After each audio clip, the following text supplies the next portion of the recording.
আসসালামু আলাইকুম। Welcome back to my channel. আজকে ছোট্ট একটি ব্লগ নিয়ে চলে আসলাম। তো আজকে যখন সকালে উঠলাম তখন ভাবতেছি কি রান্না করব।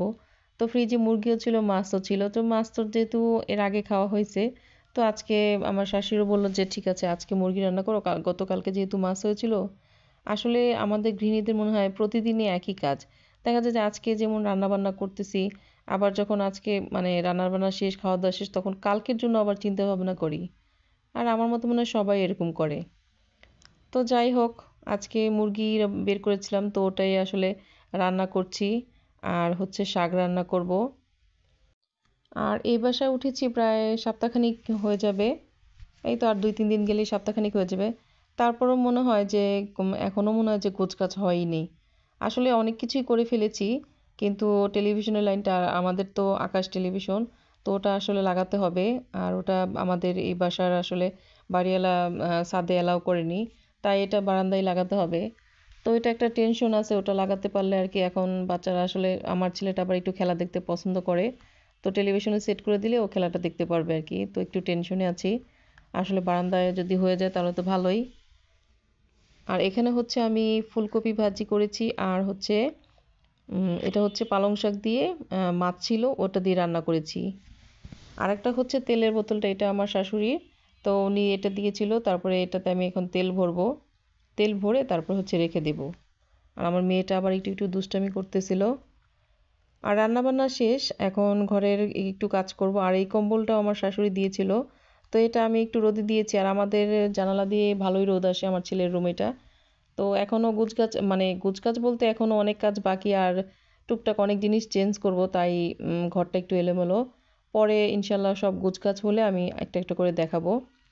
তো এখানে আসলে এদিক দিয়ে রোদটা আসে ভালো, তো এর জন্য কম্বলটাও এখানে দিয়েছি। আর হচ্ছে আমি ছেলের গেঞ্জি আর টুকটাক টাওয়ালটাও দিয়েছি, যেহেতু সকাল সকাল বউ আসছিল, তো কাজ করার পরে টাওয়ালটা এখানে দিয়েছি, শুকিয়ে যাবে। আর শীতের দিন যেহেতু সকালেই রোদটা ওঠে, এর জন্য এখানেই দিলাম। তো বারান্দা যেহেতু একটু ছোট, তো ওখানে বেশি কাপড় দেওয়া যায় না, এই জন্য এখানে দিলাম। তারপরে ওই শুকিয়ে গেলে আবার এখান থেকে উঠিয়ে ফেলবো। আর এই তো আমাদের আকাশ টেলিভিশনটা, আর আকাশ টিভির ইয়েটা, এটা এখনো লাগাইনি, লাগাবো। এটা সেট করতে পারলে মোটামুটি অনেক কাজটাই এগিয়ে যাবে আর কি। আর আমার ছেলেটাও একটু ইয়ে করতেছিল, ও টেলিভিশন দেখতে পারতেছিল না, কম্পিউটারে শুধু খেলতেছিল। তো এর জন্য ভাবলাম যে এটা আগে একটু লাগাবো আর কি, শুক্রবারে ইনশাল্লাহ। আর এদিকে আমি এদিক দিয়ে সব কাজ গুছিয়ে নিচ্ছি। টেবিলটাও পরিষ্কার করে নিচ্ছি, রান্নাঘরটাও মোটামুটি ক্লিন হয়ে গেছে। আর হচ্ছে আমি সব কিছু আবার একটু দেখালাম, সব ক্লিন করে নিয়েছি। আর এটা কাজটা শেষ হলে আমি গোসলে যাব আর কি। আর মুরগির মাংসটা ভালো হয়েছে।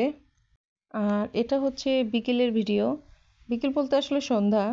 আর আমার মেয়ে আসলে মাঝে মাঝে ও নুডলসটা খায়, আর ও নুডলসটা যখন খেতে চায় তখন আসলে ডিমটা ছাড়া খেতে চায়। তো আমি ভাবছিলাম যে ডিম ছাড়া করব, কিন্তু পরে দেখলাম যে না, ডিম ছাড়া আসলে করলে ভালো লাগে না খেতে।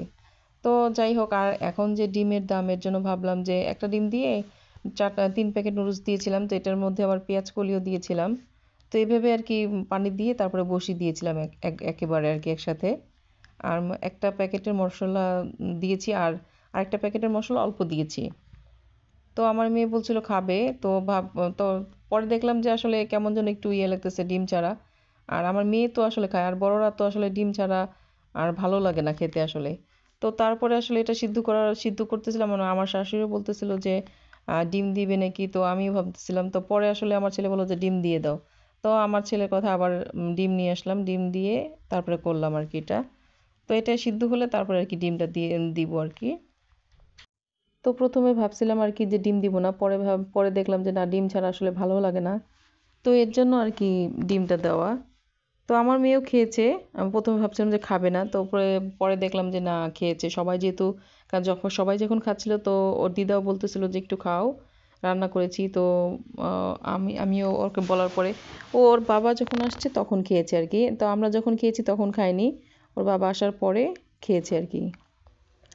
আর যারা যারা আমার ভিডিওটা দেখে কন্টিনিউ করছেন, সবাইকে অসংখ্য অসংখ্য ধন্যবাদ। সবার কাছে একটা রিকোয়েস্ট থাকবে, আপনারা যখনই ভিডিওটা দেখবেন অবশ্যই একটু লাইক দিয়ে দেখার চেষ্টা করবেন। আর এই তো ডিমটা দিয়ে তারপরে হচ্ছে আমি এখন এই যে নামিয়ে ফেলবো, হয়ে গেছে যেহেতু। আর তারপরে হচ্ছে আমরা সবাই একসাথে খাবো। তো আপনার বাসায় যা চেষ্টা করতে পারেন, এটা কিন্তু খুবই ভালো হয়েছে। আমি আসলে এভাবেই করি, পানিতে দিয়ে তারপরে একটু তেল দিই, তেল দিয়ে তারপরে এভাবে করে ফেলি। তাহলে আসলে হয় কি বেশি তেলও দিতে হয় না, বা ঝামেলাটাও কম হয় আর কি। তো অল্প সময় হয়ে যায় আর কি এটা। তো বাচ্চারা তো আসলে নুডলসটা খুবই পছন্দ করে, তো ওইভাবে দিলে আমি আসলে একটা ডিম দিয়েছি, আর বেশি ডিম দিলেও খুবই ভালো হয়, 2টা দিলেও খুব ভালো হয়। তো এই তো আমাদের এখন রেডি। আর আমি একটু শসাও কেটে দিয়েছি। আর যার যার ইচ্ছা, আর অনেকে আসলে শসা দিতে চায় না, তো আমি দিয়েছি। তো ভালোই হয়েছে, আর একটু সসও দিয়েছিলাম। তো সবাই বলেছে খুবই ভালো হয়েছে। এই তো আমরা সবাই এখন খাবো। সবাই ভালো থাকবেন। আজকে এই পর্যন্তই। আল্লাহ হাফেজ।